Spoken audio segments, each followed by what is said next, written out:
Meus queridos, a paz do Senhor, aqui é o pastor Virgulino, eu estou aqui para trazer uma palavra para a sua meditação, irmãos. A Bíblia fala lá no livro de Romanos, capítulo 7. Paulo, nos últimos versículos, versículo 25 ao 24, Paulo diz assim: miserável homem que sou, quem me livrará do corpo desta morte?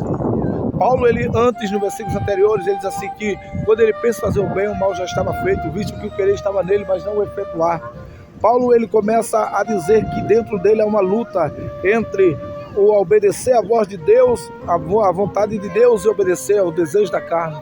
Paulo diz que quando pensa fazer o bem, o mal já está feito. É por isso que ele diz: miserável homem que sou, quem me livrará do corpo desta morte? E Paulo, ele começou a entender, irmãos, que o pecado está dentro do homem, como disse Jesus no capítulo 7 do livro de Marcos.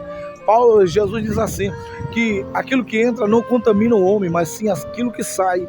E aquilo que sai, os maus pensamentos, os adultérios, homicídio, os assaltos, roubo, todo pensamento maligno sai do coração do homem. Só basta ter um empurrãozinho, só basta ter um incentivo. Que incentivo é esse? Aí Tiago diz lá no capítulo do livro de Tiago, diz assim: o homem é atraído, engodado e preenchido pelas suas próprias concupiscências. E o que é concupiscência? Concupiscência é o desejo da carne. Concupiscência é o desejo descontrolado do homem.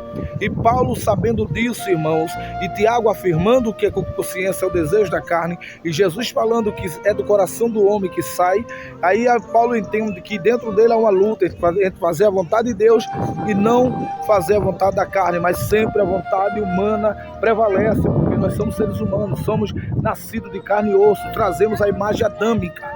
Mas tem uma coisa: Jesus, irmãos, ele nos ajuda a todo momento, toda hora e todo instante. É por isso que a Bíblia diz, Paulo diz assim: inclinai-vos para o Espírito e não para a carne. A carne significa a natureza humana. Entenda de uma vez que você não é super-homem e nem é super-mulher ou mulher maravilha. Você é apenas um ser humano que tenta melhorar a cada dia. Por mais que você tente, você erra. Por mais que você faça o bem, o mal sempre vai acompanhar as suas ações. Até porque ninguém é perfeito. Só Cristo, que morreu, ressuscitou e vai voltar perfeito.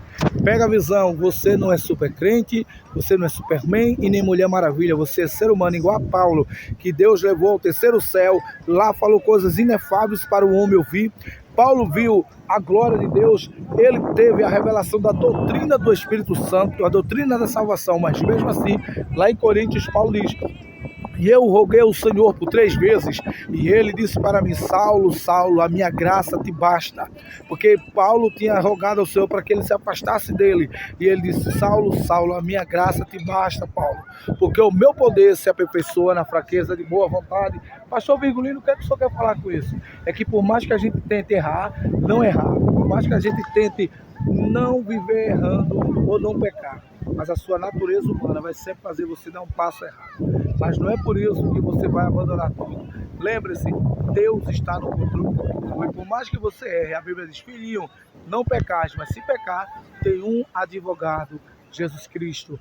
Ele está, irmão, à direita de Deus, antecedendo pela gente. Ele é o nosso advogado.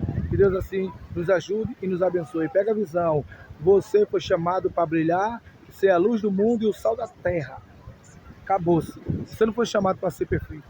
Você foi chamado para ser servo. E servo tem seus defeitos, mas tem um Senhor que conhece o seu servo. Que Deus assim nos abençoe.